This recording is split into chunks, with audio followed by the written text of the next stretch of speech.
sudah bahas lengkap masalah wudhu, dan insya Allah kita masuk sekarang ke masalah sholat. Dan itu dimulai dari halaman 25 dari buku yang Bapak Ibu sudah dibagikan tentunya. Kata penulis, sifat sholat Nabi dari takbir sampai salam. Yang paling pertama adalah masalah bersuci. Apabila hendak melakukan sholat, seorang muslim diwajibkan untuk bersuci terlebih dahulu dari hadas kecil maupun hadas besar. Dikatakan hadas kecil adalah kalau orang sudah buang air kecil, keluarkan angin ataupun buang air besar. Berarti dia dalam kondisi wudunya batal. Di sini dia harus bersuci kembali, berwudu. Atau hadas besar adalah maksudnya mandi junub. Sedangkan hadas kecil akan hilang dengan berwudu, sementara hadas besar harus dengan mandi. Hendaklah ia menyempurnakan wudunya sebagaimana wudu Nabi SAW yang sudah kita jelaskan pada pertemuan sebelumnya. Ini syarat pertama, harus suci. Maksud dalamnya suci kita, badan, baju, tempat, ya, sholat itu dari segala macam kotor dan najis. Yang kedua, dianjurkan punya sutra, dan sutra adalah penghalang atau pembatas. Ia memulai dengan menjadikan sesuatu sebagai sutra atau penghalang ataupun pembatas di mana ia sholat dengannya atau menghadap kepadanya. Sebagaimana putut nomor 1 HR atau hadits riwayat Bukhari. Hal ini dilakukan apabila ia menjadi imam dan ia sholat dan atau imam. Hal ini dilakukan apabila ia jadi imam atau ia sholat sendiri. Dan tinggi sutra sunnah Nabi SAW adalah kurang lebih kalau sentimeternya 46,2 cm. Sebagaimana dijelaskan dalam kitab Al-Qawlul Mubin fi Akhta'il Musallin. Kalau orang sholat berjamaah, maka yang jadi sutra adalah imam. Jadi misal di saf 3 atau saf 2 dari masjid ini, pada saat antum datang ada kosong di ujung sana. Tapi safnya sudah berjalan sampai 5-6 saf. Antum ingin isi saf itu, boleh lewatin makmum. Karena kalau sholat berjamaah yang wajib tidak boleh, yang ada sutranya tidak boleh dilewati adalah imamnya. Makanya biasa masjid-masjid itu pakai mihrab. Ya. Tujuannya supaya tembok itu orang tidak lula lalang. Tapi kalau sholat sendiri berarti berlaku hukum individual. Berarti antum harus gunakan sutra itu. Apa saja? Kalau tidak ada sama sekali pun, maka diniatkan sutranya adalah ujung sejadahnya.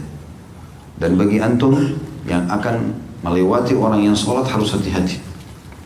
Kalau jarak antara antum dengan dia cukup jauh, nggak apa-apa antum lewat, tapi kalau dekat tidak boleh. Ini bisa hukumnya berat dan termasuk dosa besar. Kalau sengaja lewat memutus antara seseorang dengan tempat sujudnya di sini, ya. Kalau misalnya tempat sujud saya ujung meja ini, maka orang boleh lewat setelah ujung meja ini. Tapi kalau di antara saya sama tempat sujud, maka itu tidak boleh. Kata Nabi SAW, kalau seandainya seseorang akan memutus antara kalian dengan tempat sujud kalian, tahanlah dia. Keluarkan tangan seperti ini. Kalau dia nolak, pukullah dia. Karena bersamanya syaitan. Tapi perhatikan di sini, kalau antum sholat sendiri, baru antum lakukan itu. Kalau sholat berjamaah, jangan pukul orang. Karena ini benar terjadi di Masjid Nabawi. Saya lihat sendiri. Ada orang tua di sebelah saya sholat. Rupanya orang tua ini salah faham dengan hadis itu. Dia pikir semua orang yang lewat harus ditahan walaupun dia sholat berjamaah. Jadi sutra dia masing-masing. Dia merasa sutra dia sendiri. Bukan imam. Padahal kalau berjamaah kan imam. Maka ada anak kecil lewat. Anak mungkin kelas 3-4 SD. Lewat, ditahan sama dia. Anak itu tetap motor jalan. Dipukul sama dia sampai anak itu terpental jauh. Rupanya anak ini bukan anak sembarangan, hadir di majelis-majelis ulama di Masjid Nabawi. Dan dia faham. Kembali anak itu habis sholat. Lalu dia mengatakan, kamu syekh. Syekh itu orang tua maksudnya. Karena orang Arab biasa panggil syekh bisa orang tua, orang kaya atau orang pintar agama. Jadi tidak selamanya syekh itu orang pintar agama ya. Bisa orang tua ataupun orang yang kaya. Makanya dia mengatakan, hai syekh, maksudnya orang tua. Apa kau tidak faham hadits Nabi? Kata anak itu. Itu sutra bagi orang individu. Anda sedang sholat berjamaah. Saya tidak layak untuk dipukul. Dia ngomong seperti itu. Dan ini semua pelajaran yang bagus gitu ya. Maka harus difahami. Dan Nabi SAW mengatakan siapa yang sesungguhnya seseorang di antara kalian menunggu sampai puluhan tahun pun, 40 tahun lebih baik, lebih ringan daripada dia memutus antara orang dengan sujudnya. Jadi nggak boleh untuk melewatin itu. Itu fungsi daripada sutra. Yang ketiga, meluruskan saf, dan ini bagian daripada kewajiban, bukan pilihan ya. Kemudian apabila menjadi imam, hendaklah ia menoleh ke kanan seraya mengatakan istawu. Ada putnot nomor 2 silsilah as-sahihah nomor 3955. Artinya luruskan dan menoleh ke sebelah kiri seraya mengucapkan istawu. Jadi kanan dan kiri, istawu, luruskan, istawu, luruskan, gitu ya. Yang keempat, berdiri dan niat di dalam hati. Tentu kalau sholat sendiri gak usah bilang istawu, karena antum tidak punya makmum. Ya. Siapa tahu ada orang iseng, dia sholat sendiri teriak-teriak sendiri istawu, istawu. Ya. Berdiri dan niat dalam hati. Kemudian ia menghadapkan seluruh badannya ke kiblat. Lihat gambar nomor 1. Dan niat dengan hatinya untuk mengerjakan sholat yang ia kehendaki. Tidak boleh melafazkan niat dengan kalimat usolli lillahi sholata kada wa kada. Saya niat sholat karena Allah untuk sholat ini dan itu. Karena melakukan atau melafazkan ini termasuk bagian daripada hal yang baru dalam agama. Tentu ini sudah saya jelaskan masalah khilaf ulama dan masalah itu ya. Dan di sini teman-teman kalau dilihat gambar mungkin kalaupun tidak terlalu jelas, maka ulama menjelaskan kalau lagi sholat menegakkan seluruh ruas tulang-tulang. Jadi tegak semuanya, tulang-tulang belakang yang terasa ketarik, dada dibusungkan ke depan. Semuanya tegak, kakinya segala macam, gak boleh bungkuk segala macam. Ini termasuk bagian daripada contoh Nabi SAW. Kemudian yang kelima, takbiratul ihram. Dengan mengucapkan Allahu Akbar dan tata caranya 2. Jari-jari dirapatkan seperti ini. Ujung jarinya sejajar dengan pundak seperti ini. Atau ujung jarinya sejajar dengan kuping seperti ini. Jadi tidak ada begini. Ya. Tapi begini.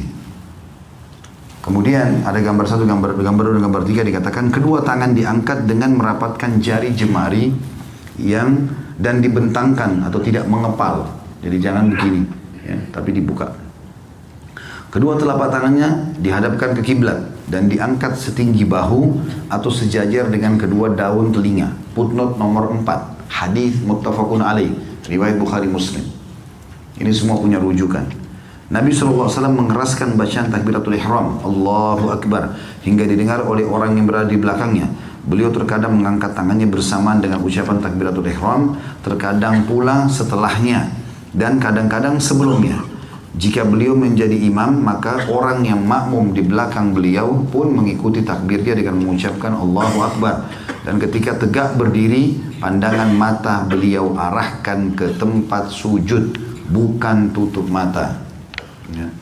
Ini banyak orang tutup mata. Jadi kalau sudah remang-remang, cuacanya dingin, tutup mata, baca dalam hati, tidur sekalian.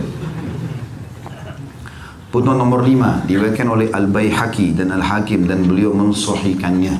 Jadi bisa seperti ini, letakkan tangan di dada, baru bilang Allahu Akbar. Bisa juga bersamaan Allahu Akbar. Bisa juga sebelumnya, ya. Dalam arti kata Allahu Akbar. Tiga-tiganya boleh. Riwayat dari Nabi SAW. Tapi yang sangat dianjurkan oleh para ulama, terutama kalau jadi imam, adalah gerakan dulu baru ucapan.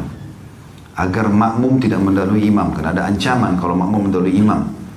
Ya, Nabi SAW mengatakan dalam hadis sahih, siapapun yang mendahului imamnya, maka bisa saja Allah mengubah kepalanya menjadi kepala keledai. Ancaman yang sangat berat, bisa dikutuk oleh Allah SWT. Nah, cara supaya imam tidak didahului adalah imam mengatakan misal Allahu Akbar. Rukuk juga begitu. Dia rukuk dulu, baru Allahu Akbar. Dia bangun, sudah bangun sendiri sudah rapi semuanya, baru dia mengatakan Sami Allahu liman hamidah. Dia sujud dulu. Setelah dia sujud, dalam kondisi sujud baru dia mengatakan Allahu Akbar. Begitu seterusnya. Supaya makmumnya tidak mendahului dia. Tapi pilihan tadi kalau antum sholat sendiri. Kemudian ada yang perlu diperhatikan bahwasanya posisi letak tangan di gambar nomor 4 dan nomor 5. Setelah kita takbir Allahu Akbar atau Allahu Akbar di ujung kuping atau di pundak, ya, sejajar dengan ini kita tegakkan. Ini kemudian dipertemukan antara punggung dalam kanan dengan punggung luar kiri seperti ini dan dipegang, atau mempertemukan pergelangan kanan dengan pergelangan kiri seperti ini, kemudian diletakkan di awal dada, di ulu hati kita. Allahu Akbar begini atau Allahu Akbar begini, Ya. Jadi bukan seperti ini. Ada orang begini. Ya, Allahu alam dari mana ajarannya ini, tapi ada orang begitu. Ada orang begini. Ya. Riwayat yang sahih adalah diletakkan di awal dada atau di ulu hati seperti ini. Dan coba teman-teman praktikin, subhanallah. Kata cara yang benar ini membantu pada kehusyuan. Akan beda orang Allahu Akbar di sini dengan Allahu Akbar orang di sini, misalnya. Ya, akan ada perbedaan. Coba nanti kalau dipraktikin terasa berbeda dari gerakan tersebut dalam bab kehusyuan juga. Di situ dikatakan ada digambar di bawah gambar nomor 5, perhatikan, meletakkan telapak tangan kanan di atas telapak tangan kiri atau menggenggam pergelangan tangan kiri dengan tangan kanan dan meletakkan kedua tangan untuk bersedekap di dada. Yang keenam, membaca doa iftitah. Kemudian beliau diam, maksudnya Nabi SAW sebentar untuk kemudian membaca doa iftitah. Di antara doa iftitah yang diriwayatkan dari beliau adalah misal Allahumma ba'id baini wa baina khataayaya kama ba'adta bainal masyriqi wal maghrib. Allahumma nakkini min khataayaya kama yunqqa ath-thawbul abyadu minad danas. Allahumma ighsilni min khataaya bil ma'i wal thalji wal barad. Ini sudah kita jelaskan sebenarnya. Zikir ini sudah kita jelaskan di kumpulan doa kita ya. Saya terjemahkan, ya Allah jauhkanlah antara aku dan dosa-dosaku sebagaimana engkau jauhkan antara timur dan barat. Maksudnya jangan sampai aku ingat lagi, jangan sampai aku ulangi dosa-dosa itu ya Allah. Seperti antara timur dan barat, aku membencinya, aku tidak mau lagi melakukannya. Ya Allah bersihkanlah diriku dari dosa-dosaku sebagaimana baju yang putih dibersihkan dari kotoran atau noda. Karena dosa itu ada bekas, sebagaimana ilmu juga ada bekas. Ibadah. Kalau teman-teman dulu majelis ilmu begini setengah jam, 1 jam, 2 jam, pasti ada bekasnya secara keibadah. Dan itu terasa sampai beberapa hari. Kalau kita terus cas, ilmu lagi kita dengarkan, maka akan terjaga. Kapan kita lupakan ilmu, nanti 2 minggu lagi baru hadir di pengajian, itu sudah kendor itu. Ingat ya tapi tidak berbekas, bekasnya bisa hilang. Begitu juga dosa. Orang kalau habis tonton, habis apa, dia akan ada bekas. 2 hari, 3 hari, makin berbekas, masih terbayang-bayang. Tapi kalau dia tidak buka pintu-pintu dosa lagi, apalagi dia bertobat, maka akan hilang dengan sendirinya. Nah, penghilangan bekas ini penting. Di antara doa iftitah kita ucapkan itu. Ya Allah bersihkan aku dari dosa-dosaku, maksudnya tidak ada bekasnya lagi. Contoh, buktinya kalimat, sebagaimana baju putih dibersihkan dari kotoran. Kalau ada noda di baju putih butuh ucap yang lama, gitu. Direndam dengan bahan-bahan yang tertentu yang memang kuat untuk mengangkat noda tersebut. Ya Allah sucikan aku dari dosa-dosaku dengan air, salju dan juga es. Hadis ini HR riwayat Bukhari, Muslim, An-Nasai dan juga selainnya. Tentu ini teman-teman sekalian, doa iftitah ini saya akan lewatkan karena doa iftitah ini 1, 2 yang ini yang akan disebutkan sudah saya terjemahkan ini dan sudah kita pelajari di kumpulan doa kita bacaan sholat ya. Jadi ini insya Allah sudah ada penjelasannya. Jadi karena saya mau menghabiskan buku ini maka kita lewatkan dan ini teman-teman tinggal hafal, amalkan. Lebih afdal kalau teman-teman baca dalam satu sholat beberapa iftitah ya. Dan usahakan punya hafalan di semua iftitah ini supaya kita bisa ragamkan dan di buku amal kita tercatat pernah melakukan itu. Kata para ulama dianjurkan sekali setiap muslim kalau ditemukan tata cara, beberapa tata cara dalam satu ibadah dari Nabi SAW seperti tata cara sholat malam. Kan Nabi pernah 2 rakaat salam, 2 rakaat salam, 2 rakaat salam, 2 rakaat salam. Witirnya pun 2 rakaat sama 1. Pernah juga Nabi kerjakan 4 rakaat ya, kemudian 2 rakaat witir dengan 1. Pernah juga Nabi kerjakan 8 rakaat sekaligus sholat malam, kemudian witirnya juga 21. Pernah juga beliau kerjakan 3 cara ini, witirnya 3 sekaligus tanpa tahiyat pertama. Dan beliau pernah mengerjakan 11 rakaat sekaligus dengan 1 kali salam. Semestinya setiap muslim punya di buku amalnya semua jenis ini walaupun cuma sekali seumur hidup. Supaya tercatat di buku amalnya dia pernah kerjakan. Jangan pernah ada perintah baginda Nabi SAW walaupun sunnah yang kita luputkan. Usahakan pernah kita kerjakan walaupun sekali, itu yang dimaksudkan. Termasuk doa iftitah. Kita tidak tahu mana yang lebih besar pahalanya dibandingkan yang lain, maka semuanya diamalkan. Dan tidak ada kata-kata tidak bisa dalam kamus seorang muslim. Harus bisa dihafal dan diamalkan. Siap? Alhamdulillah. Walaupun masih lemas kayak orang belum makan siang. Yang ketujuh, isti'adah, mohon perlindungan kepada Allah SWT. Kemudian membaca isti'adah kepada Allah dari syaitan yang terkutuk. Dan sudah saya jelaskan makna terkutuk sebenarnya di sini yang lebih tepat adalah terajam. Dengan ucapan a'udzubillahi minasyaitonirrajim min hamzihi wa nafthihi wa nafthihi. Aku berlindung kepada Allah dari syaitan yang terkutuk. Jadi ar-rajim bisa makna terkutuk, bisa makna dirajam, dilempar dengan panah-panah api oleh para malaikat. Dari kegilaannya, kenapa dikatakan syaitan gila? Karena dia tidak pernah mau berhenti menggeda Bani Adam. Kita baca a'udzubillahi minasyaitonirrajim, dia pergi terbakar, sepupunya datang. Dia kita baca lagi istiadah, pamannya datang, tidak selesai-selesai. Sampai kata Nabi SAW, syaitan itu berjalan di tubuh anak Adam seperti mengalirnya darah. Kesombongannya, jadi semua sifat sombong datang dari syaitan.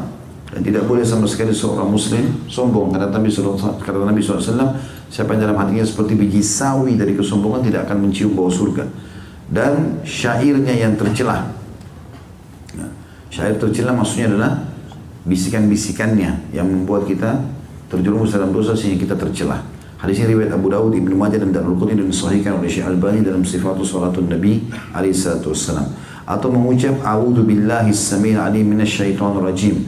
Aku berlindung kepada Allah yang Maha mendengar, Maha mengetahui dari syaitan yang terkutuk. Hadis ini HR footnote nomor 10 Abu Dawud dan Tirmidzi disahihkan oleh Syekh Albani dalam Sifat Salatin Nabi sallallahu alaihi wasallam.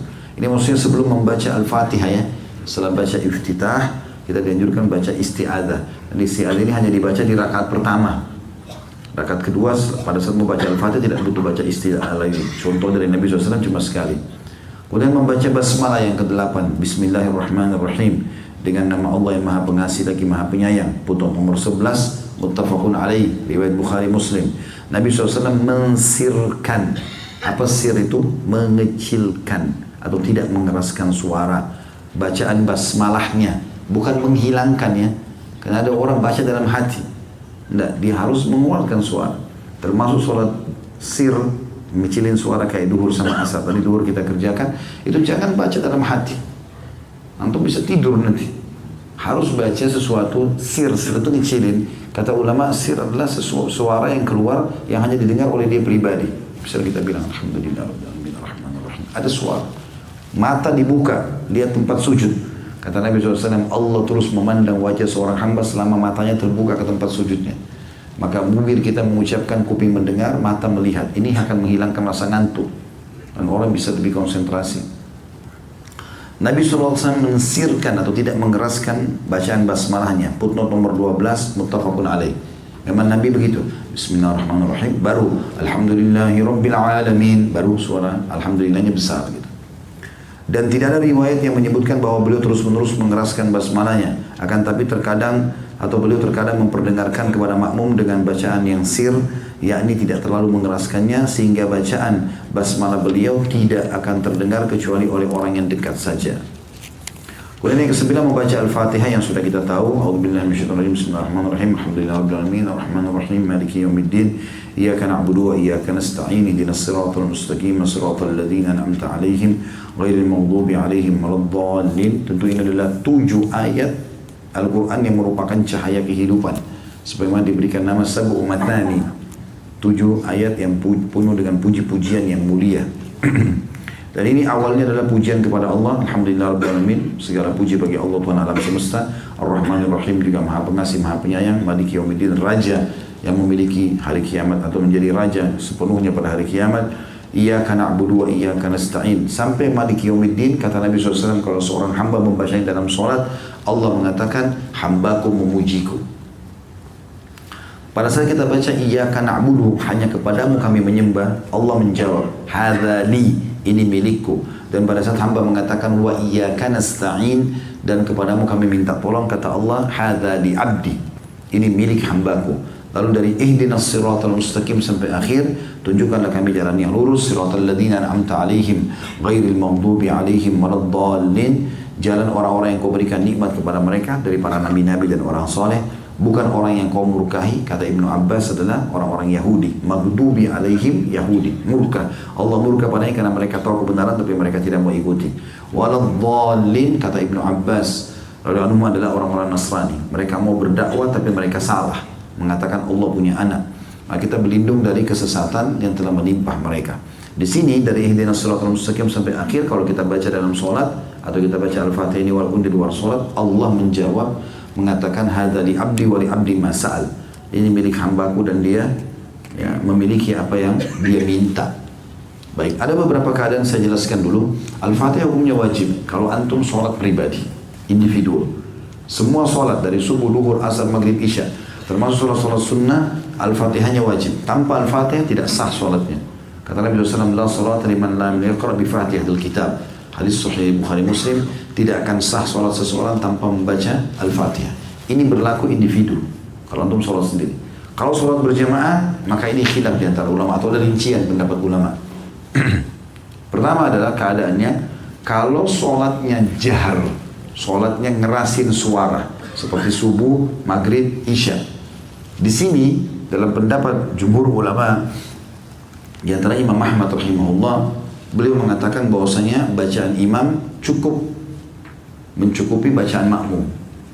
Jadi tidak perlu membaca lagi. Makmum tinggal dengar sampai waladhdallin, amin. Mereka cuma bilang amin, dengar lagi, tunggu surah apa yang dibaca. Ini pendapat jumhur ulama, di antara Imam Ahmad, Imam Malik, Imam Abu Hanifah. Kalau Imam Syafi'i rahimahullah mengatakan tidak bisa, tetap harus baca Al-Fatihah. Walaupun di sholat jahar, ini khilaf di antara mereka ya.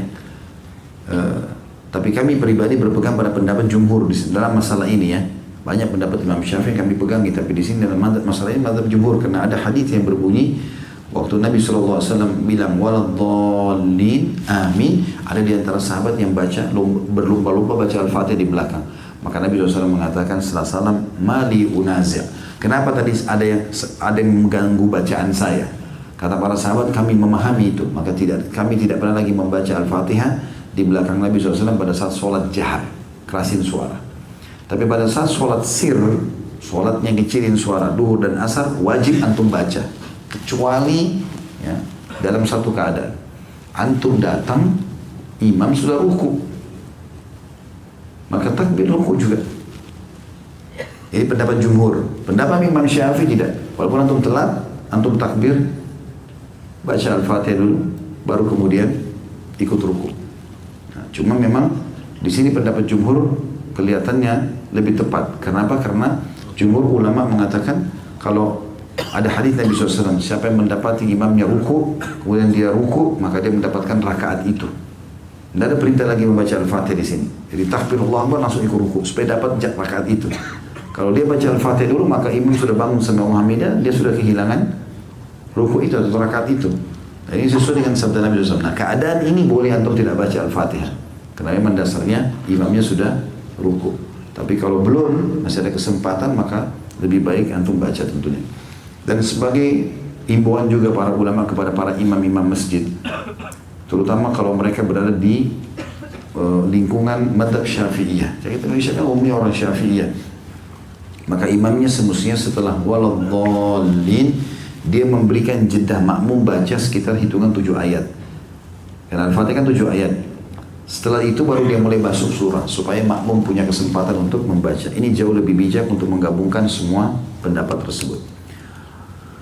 Kemudian dikatakan Nabi SAW berhenti pada setiap akhir ayat, ya, diusahakan tidak disambung. Alhamdulillahirrabbilalamin, berhenti sejenak, baru Ar-Rahmanir-Rahim, berhenti, gitu loh, berikan haknya. Itu yang dilakukan oleh Nabi SAW. Tidak menyambung bacaan ayat yang satu dengan ayat setelahnya, kecuali dalam keadaan darurat. Sesekali mungkin dia mau lanjutkan Alhamdulillahirrabbilalamin Ar-Rahmanir-Rahim misalnya. Ada sebagian orang begitu, ini masih dibolehkan, tetapi makruh hukumnya. Lebih baik dia berhenti di setiap ayat. Yang ke-10, mengucapkan kalimat amin, artinya ya Allah terimalah. Setelah membaca Al-Fatihah, Nabi SAW mengucapkan amin dengan keras pada sholat jahriyah, diikuti oleh makmum hingga masjid menggemah. Setelah membaca Al-Fatihah, beliau diam sebentar. Jadi imam pun disunnahkan untuk baca amin, supaya makmumnya juga ikut. Dan kata Nabi SAW, siapa yang aminnya sama dengan amin imamnya, maka atau dalam riwayat aminnya, siapa yang aminnya sama dengan aminnya imamnya, maka akan sama dengan aminnya malaikat, maka akan diampuni dosa-dosanya. Yang ke-11, membaca salah satu surah atau ayat Al-Quran. Dikatakan kemudian beliau SAW membaca sebagian ayat Al-Quran atau dari Al-Quran, surah apa saja yang antum sudah hafal. Terkadang beliau SAW membaca satu surah secara lengkap dalam setiap rakaat, dan inilah yang umumnya beliau lakukan. Terkadang beliau membaca satu surah saja yang diselesaikan dalam 2 rakaat, ya, misalnya 5 ayat, dan kadang-kadang beliau hanya membaca sebagian ayat saja dari satu surah dalam Al-Quran. Beliau membaca surah tersebut dengan cara berhenti pada setiap akhir ayat, tidak menyambung suatu ayat dengan ayat lainnya. Nabi SAW membaca Al-Fatihah dan surah yang dibaca setelahnya dengan keras pada sholat subuh dan pada 2 rakaat pertama dari sholat maghrib dan isya. Sedangkan pada sholat duhur dan asar beliau mensirkannya. Setelah selesai membaca surah dari Al-Quran, beliau berhenti sejenak. Kira-kira nafasnya kembali tenang sebelum beliau ruku. Ini insya Allah poin selanjutnya masalah ruku. Nanti sebentar dalam closing materi kita insya Allah, baru menit lagi saya akan coba praktikin atau ajak beberapa ikhwan untuk mempraktikin di sini tata cara sholatnya dan dilihat yang lainnya untuk membetulkan rukuknya, sujudnya, i'tidalnya, gitu kan, dan juga duduk tahiyat, karena ini harus benar. Di sini ada gambar teman-teman sekalian nomor 7 menggambarkan tentang masalah tata cara ruku yang benar, yaitu punggungnya harus rata. Perhatikan tanda panahnya. Karena dikatakan Nabi SAW itu kalau ruku, kalau ditaruh bejana air tidak tumpah. Jadi tidak terlalu turun, tidak juga terlalu naik, lurus.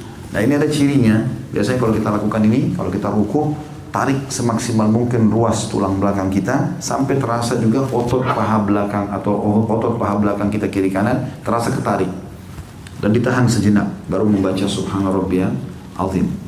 Dikatakan kemudian beliau mulai ruku, diawali dengan membaca takbir sambil mengangkat kedua tangan setinggi bahu atau ujung kedua daun telinga seperti takbiratul ihram. Jadi ini standar ya. Tadi Allahu Akbar atau Allahu Akbar. Pada saat antum mau ruku sama juga Allahu Akbar. Bangun juga i'tidal sami Allahu liman hamidah. Ini standarnya nih. Semua jari-jari rapat menghadap depan, ujung jarinya sejajar dengan pundak atau kuping. Dan jangan dekat-dekat sini ya. Dikasih jarak. Begitu juga pada saat sujud, meletakkan di bawah ini, ingat pada saat antum takbir. Jadi jari-jari sejajar dengan pundak atau sejajar dengan kuping. Ya, itu termasuk bagian daripada hal yang harus diperhatikan. Dikatakan bahwasanya ketika makmum di belakang beliau mengikutinya dengan membaca takbir dan mengangkat tangan mereka, hal itu dilakukan pula bila seseorang sholat sendiri. Inilah yang ditunjukkan oleh as-sunnah. Jangan mengikuti pendapat orang yang melarang untuk mengangkat tangan sebelum ruku. Karena riwayat yang menyunnahkan mengangkat tangan sudah masyhur. Jadi misalnya kalau mau ruku, kan kita selesai baca misalnya lam yalid wa lam yulad wa lam yakul lahu kufuwan ahad. Allahu Akbar. Kan ini angkat tangan nih. Nah, beliau mengingatkan di situ bahwa ini tulisan dari Syekh Jibrin hafizahullah. Beliau mengatakan mestinya pada saat mau ruku angkat tangan. Ada orang tidak. Misalnya lam yalid wa lam yulad wa lam yakul lahu kufuwan ahad. Allahu Akbar. Ya. Langsung tangannya ke lututnya. Sebenarnya sunnah yang sudah masyhur angkat tangan dulu. Dalam rukunya kita pindah ke halaman 37, beliau SAW membungkukkan punggungnya dengan meratakannya. Kepalanya juga rata dengan punggungnya atau tidak mendongak, tidak juga terlalu menunduk. Seandainya wadah berisi air diletakkan di punggungnya, niscaya wadah itu akan diam atau tidak tumpah. Lihatlah gambar nomor 7. Beliau memantapkan kedua telapak tangan pada kedua lututnya dengan bertumpu pada keduanya, sedangkan jari jemarinya dibentangkan atau tidak dikepalkan. Beliau menjauh atau merenggangkan kedua tangannya dari pinggangnya. Jadi ininya, sikutnya itu tidak rapat ke tulang rusuk. Kemudian ini juga direnggangkan tangan-tangan dengan tujuan untuk memegang lutut sehingga seperti mengunci lutut itu supaya kita tidak bergerak. Ya, itu yang dimaksudkan dengan keadaan tadi ini. Terkadang beliau melamakan rukunya. Beliau mengingkari orang yang menyepelekan rukun-rukun sholat.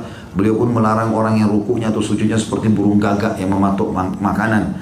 Karena saking gerakan sholatnya terlalu cepat, tidak tumak nina. Kalau kita garis bawahi kalimat tumak nina ini, tumak nina adalah kewajiban sholat ya.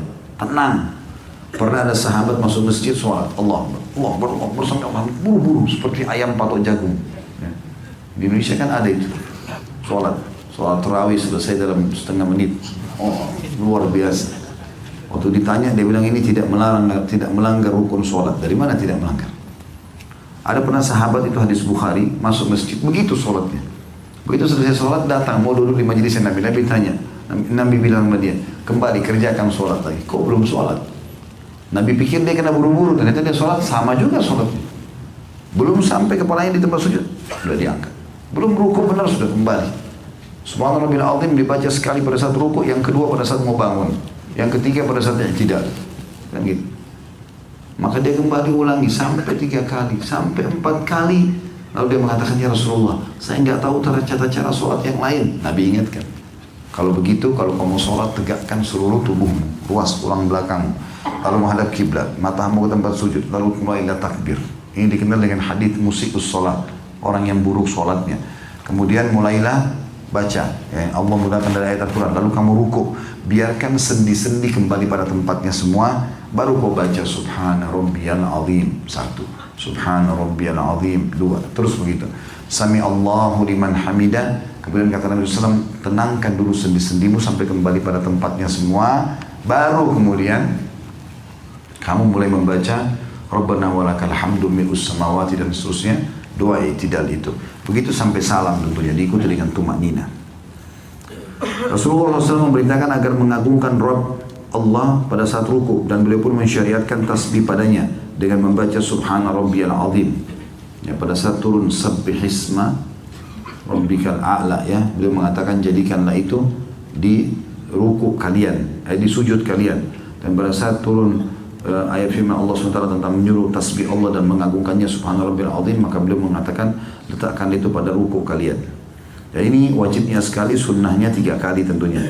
Maha suci Rabb yang maha agung, ada putun nomor 14, hadis riwayat Ahmad, Ibnu Majah, Abu Dawud dan juga Darul Qutni, dan disahihkan oleh Syekh Albani dalam Mishkatul Masabih nomor 881. Juga terkadang beliau membaca Subuhun Kudusun Rabbul Malaikati Warruh, maha suci engkau dan maha bersih dari apa yang disifatkan oleh orang musyrik, para Rabb, para malaikat dan ruh ataupun Jibril. Putun nomor 16 HR atau hadis riwayat Muslim.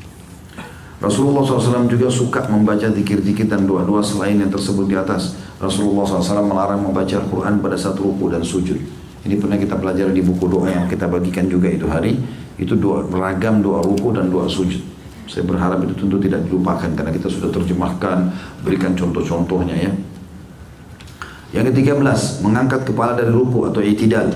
Kemudian beliau mengangkat kepalanya dari ruku seraya mengangkat kedua tangannya sejajar kedua dengan bahu. Sejajar kedua dengan bahu dan daun telinga atau daun telinga sambil membaca Sami Allahu liman hamidah. Ada caranya tadi, ujung sama dengan ujung kuping ataupun ujung pundak. Lalu beliau membaca ketika menjadi imam adalah sholat sendiri. Ketika kemudian setelah berdiri tegak dengan sempurna beliau membaca Rabbana walakal hamd. Yang perlu digarisbawahi teman-teman sekalian, kalau imam mengatakan Sami Allahu liman hamidah, antum sebagai makmum jangan lagi bilang Sami Allahu liman hamidah. Kalau berjamaah, imam bilang Sami Allahu liman hamidah, beliau sudah mewakili kita. Allah mendengar orang yang memujinya, kita tinggal bilang Rabbana walakal hamd. Kalau sholat sendiri baru kita bilang Sami Allahu liman hamidah, Rabbana walakal hamd. Ini tentu di sebelahnya adalah maka beragam doa-doa yang dibaca pada saat i'tidal. Dan ini sudah kita bahas juga di kumpulan doa kita. Maka saya tidak akan baca ini lagi karena untuk menghemat waktu. Dan saya tutup dengan ini teman-teman karena sudah masuk jam 1. Kita lanjut besok insya Allah. Di halaman 43 ada titik di situ dikatakan tidak ada dalil yang mendukung bahwa seorang makmum disyariatkan membaca Sami Allah liman hamidah atau Allah maha mendengar orang yang memujinya. Kemudian meletakkan telapak tangannya di atas punggung telapak tangan kiri atau di atas pergelangan tangannya atau di atas hastanya seperti yang ia lakukan ketika berdiri dari rukuknya. Lihat gambar nomor 12 dan 13. Lihat halaman 44. Jadi gini, kalau teman-teman bilang Sami Allahu liman hamidah ada 2 cara. Cara yang pertama, kembalikan lagi tangan di dada. Cara yang kedua, letakkan Sami Allahu liman hamidah, letakkan di sebelah paha kita. Dan ini khilaf di antara ulama 2 pendapat ini ya. Tapi kembali kepada dalil yang sama. Apa dalilnya? Dikatakan Nabi SAW kalau bangun dari rukuknya, seluruh anggota tubuh beliau kembali seperti semula. Di sini kalimat seperti semula. Apakah sebelum takbir, tangan di samping, atau setelah takbir, tangan di dada? Maka khilaf di antara ulama. Kalau antum lihat ada orang Sami Allahu liman hamidah, kembali ke dada jangan disalahkan, itu benar. Begitu juga orang kalau taruh ke sebelah pahanya. Maka itu dua-duanya dibolehkan tentunya. Sebagai penutup di sini adalah Rasulullah SAW suka melamakan rukun ini, maksudnya berdiri, Sami Allahu liman hamidah, tidak buru-buru sujud. Hingga seorang sahabat berkata beliau telah lupa, mungkin lupa sujud nih. Beliau pun mengingkari orang yang meringan-ringankan rukun ini sehingga tidak tumaknina. Sebaliknya, beliau menyuruh tumaknina pada rukun ini dan memerintahkan orang itu untuk tidak tergesa-gesa. Beliau melarang makmum untuk mendahului imam dalam mengangkat kepala dari ruku. Rasulullah SAW mengancam orang yang mengangkat kepalanya sebelum imam dengan ancaman bahwa Allah akan mengubah wajahnya dengan wajah keledai. Footnote nomor 23, hadis muttafaqun alaih atau disepakati oleh jumhur ulama atau maaf, Bukhari Muslim. Sampai sini saya cukupkan dulu baca bahasanya, insya Allah kita lanjut besok lagi. Saya minta saja 2 menit, ada 3 orang maju ke depan sini. Saya mau tunjukkan cara berdiri untuk soft. Fadhal. Nah, sekarang tumit antum buka. Bukan itunya dirapatkan, tumitnya dibuka. Bukan, dibuka. Afwan, ya ini dibuka. Nah, seperti itu. Jadi kalau lagi ngatur soft, kakinya jangan seperti kipas begini ya. Tetapi ini tumitnya dibuka dan ukurannya ukuran standar pundak ini ukuran standar. Ya. Maka telapak kaki antum buka seukuran itu saja. Tidak usah masuk ke saf orang di sebelah. Ya. Ini serius memang karena kadang-kadang ada orang badannya kecil kakinya besar gitu kan. Atau dia ikuti sejadahnya. Nah ini manfaatnya kalau kaki rapat begini, otomatis betis juga ketemu, pundak pun ketemu. Ini yang masuk dalam hadis Nabi SAW. Siapa yang sholat seperti ini tidak akan dimasuki oleh syaitan di antara safnya. Sebagaimana Nabi SAW mengatakan, rapatkan dan luruskan saf kalian, jangan buat ada celah buat syaitan. Karena kalau dia ada, dia akan mengganggu sholat. Oke? Sekarang antum balik ke sana, balik ke teman-teman supaya dilihat tata cara sholatnya. Coba takbir Allahu Akbar seperti yang kita sudah pelajari. Ya, ininya dihadapkan ke depan, ini rapat ya. Ini jarak kurang lebih 1 jengkal dari sini. Tidak usah dikakukan tangannya. Coba, ya ininya juga sejajar sama ini atau sejajar sama kuping. Ini nggak usah ikut pundaknya, tangannya aja. Ya, antum nggak usah takut, saya tidak hukum. Coba dilenturkan saja, lihat saya, dilenturkan saja tangannya. Nggak usah kaku. Ini semuanya ke depan dan rapat. Sejajar dengan pundak atau sejajar sama kuping, ya. Ya. Ini ujung kuping. Dan ini standar tadi saya bilang. Ini standarnya. Takbir, kalau mau ruku juga Allahu Akbar, ya. Kalau mau sujud juga sama nanti. Sudah? Sekarang letakkan di dada pada saat takbir, ya, di ulu hati saja. Ya. Ini cara yang pertama adalah punggung kanan ketemu sama punggung kiri. Kemudian cara yang kedua, pergelangan kanan memegang pergelangan kiri, digenggam. Genggam begini. Ya, seperti ini betul. Ini digenggam. Ini cara yang kedua. Ini biasa saja, antum biasa saja. Ini pundak jangan ikut ya. Jadi tangan kita saja. Pundak tetap biasa. Allahu Akbar seperti ini. Atau Allahu Akbar ini lebih jauh sedikit. Ya. Ya, pundak tidak usah ikut. Ini saja. Baik, sekarang ruku coba. Afwan, tinggal butuh 1 orang. Jazakumullah khair. Yang duanya sudah, supaya agak lenggang. Antum balik ke sebelah sana sekarang. Coba ruku. Sekarang ruku. Allahu Akbar. Dari awal, dari antum seperti normal lagi sholat, tangannya di sana. Antum takbir. Allahu Akbar. Mata ke tempat sujud. Ya, ini digenggam lututnya. Ini masih melengkung. Ya. Baik. Ini caranya. Antum turun. Dadanya dinaikin. Kepalanya lurus ke depan, kepala lurus lagi, ya, ya seperti ini. Sekarang ini dipertahankan ya. Oke, coba lihat saya. Kalau saya sebentar Afwan, kalau miring dibilang ini. Kalau saya di rumah saya praktikin pakai cermin, lalu saya praktikin ruku itu. Allahu Akbar, ini saya genggam, kemudian ini saya tahan begini. Rata nggak? Ya seperti ini. Ini terasa paha di belakang ketarik, ya. Kepala juga ke depan. Ini disunnahkan Nabi SAW. Kalau antum pakai cara seperti ini, mau sejam pun rukuknya nggak masalah. Jangan turun, jangan juga naik begitu. Ya. Seperti ini dan perhatikan siku ini jauh dari tulang rusuk, ya. Dan ini ditekan, ini kita tekan ke dalam. Saya sekarang tekan ke dalam dan paha saya ketarik. Coba, fadhal. Ya, ruku Allahu Akbar. Ya, ini sudah mulai. Tinggal kepala antum, tidak usah lihat ke beliau. Tidak Tubuhnya turun lagi, ya gitu. Oke, ini masih naik lagi, jangan naik. Nah gitu. Nggak usah lihat orang, lihat tempat sujud. Oke, baik. Kurang lebih seperti itu ya. Nah, cara praktik ini penting karena Nabi SAW ruku seperti ini. Dan beliau dikatakan kalau taruh bejana tidak tumpah ya. Sama dengan kalau bangun juga begitu dari ruku. Kembali ke awal. Begitu bangun dari ruku, Allahu Akbar, kita bangun, Sami Allahu liman hamidah. Mata jangan kemana-mana, tetap bersujud. Ini tadi bisa dua cara, bisa seperti ini, atau diletakkan di sini ya. Ada yang belum kita pelajari tentang masalah sujud, tapi saya akan praktekin sekarang. Sudah, jazakallah khair. Kalau mau ikut sama anak sebentar bisa. Sujud ini ada dua cara. Bisa turun lutut dulu, baru telapak tangan. Atau telapak tangan dulu, baru lutut. Dua-duanya bisa. Karena itu khilaf di antara ulama. Ibnu Qayyim rahimahullah memasukkan antara salah satunya boleh. Tergantung keadaan ya. Cuma yang perlu diperhatikan, kata Nabi SAW, aku diperintahkan sujud dengan 7 anggota tubuh. 7 anggota tubuh. Satu itu dahi sama hidung. Maaf, biar hidung antum merasa pesek, tetap harus kena tempat sujud. Tidak boleh kepalanya begitu, ya, sehingga hidungnya nggak kena. Ini satu paket. Kalau nggak sah ini. Ini satu paket. 1, kemudian 2, 3. Jadi ini sudah 2 telapak tangan sama dahi ini, berarti 3. Lutut 2, berarti 5. 2 telapak kaki, 7. 7 anggota tubuh ini.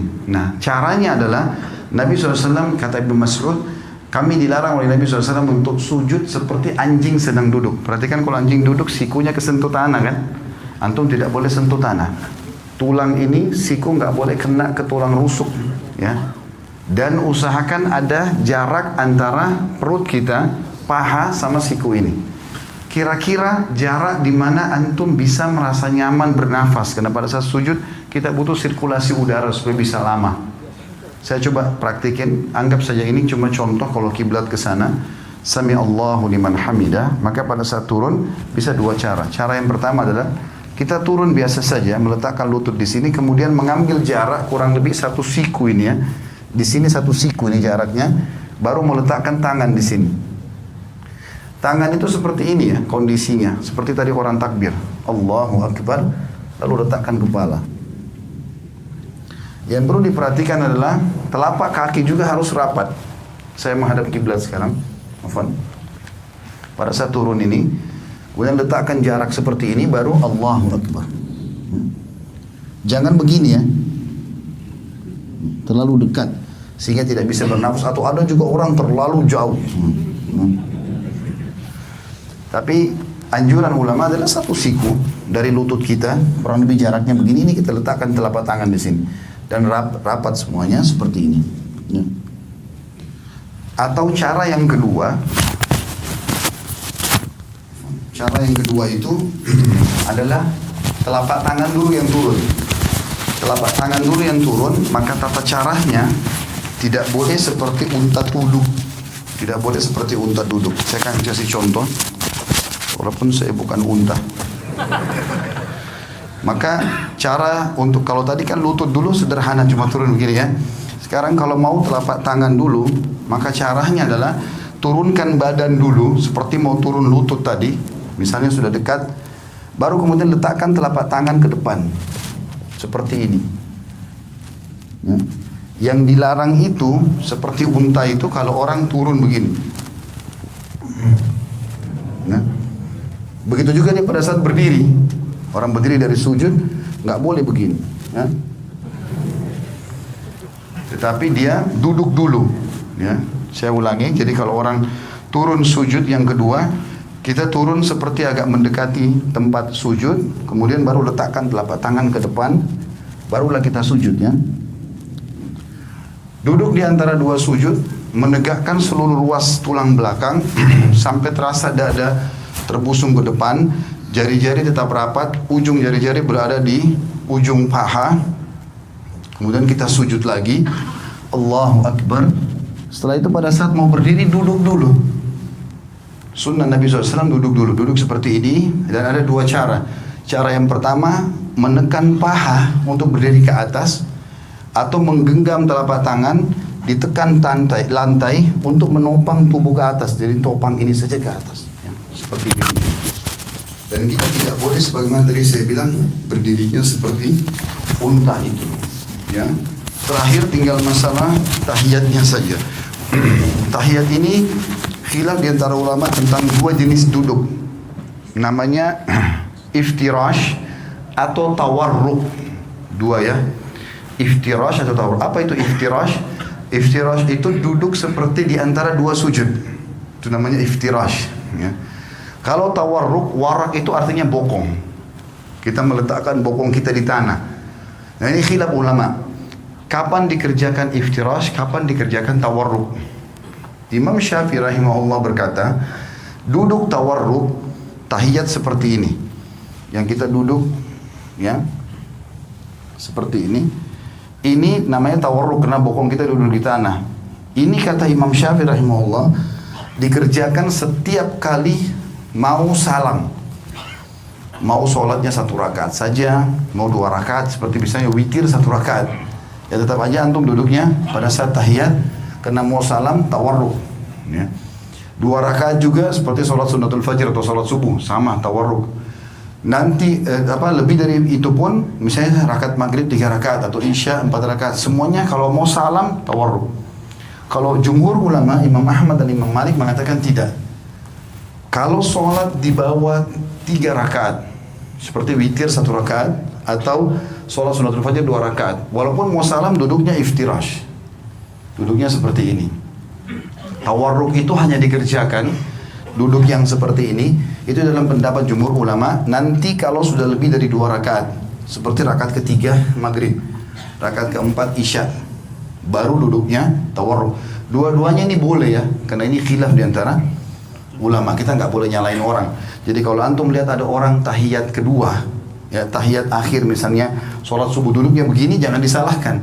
Karena itu pendapat Imam Malik dan Imam Ahmad, dan itu jumhur ulama. Mereka mengatakan justru kalau lebih dari 2 rakaat, rakaat ketiga baru kemudian duduknya tawarruk ya. Tapi Imam Syafi'i mengatakan tidak. Jadi kalau ada yang sholat witir pun 1 rakaat sudah iftirash tawarruk, maka itu berarti mengikuti mazhab Syafi'iyah. Tinggal yang saya mau titik beratkan teman-teman, masalah salam dan tata cara mengubah dari iftirash ke tawarruk. Sekarang kan kalau iftirash itu seperti ini. Telapak kaki kiri kita dipakai duduk ya. Bagaimana caranya mengubah ini dari ini ke tawarruk? Perhatikan ya. Caranya adalah cuma memasukkan telapak kaki kiri ke bawah tulang kering kanan. Contoh, cuma begini saja. Ini dimasukkan, lalu kita duduk di tempat yang sama.